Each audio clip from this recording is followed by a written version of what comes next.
நாமக்கல்லில் திருச்செங்கோடு சாலையில் மாவட்ட ஆட்சித்தலைவர் அலுவலகத்திற்கு பின்னால் உள்ள அரசு கட்டிடங்களில் தீ விபத்து ஏற்பட்டது.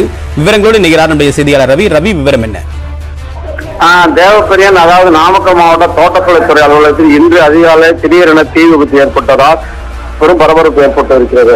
அதாவது நாமக்கல் திருச்செங்கோடு சாலையில் மாவட்ட ஆட்சியர் அலுவலகம், மாவட்ட காவல் கண்காணிப்பு அலுவலகம், தோட்டக்கலைத்துறை அலுவலகம் மற்றும் அரசு அலுவலகங்கள் அமைந்துள்ளது.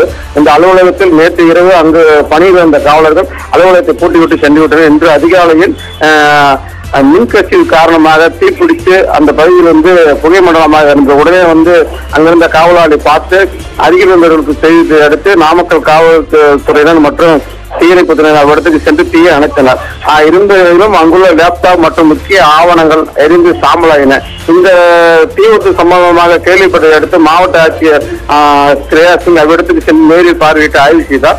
மேலும் இங்குள்ள பல லட்சக்கணக்கான அதாவது ஆவணங்கள் எரிந்து சாம்பலாகி இருப்பது பரபரப்பை ஏற்படுத்தியிருக்கிறது. தேவப்பிரியன், உங்களுடைய விரிவான தகவலுக்கு நன்றி ரவி. மற்ற செய்திகளை ஒரு சிறு இடைவேளைக்கு பிறகு பார்க்கலாம்.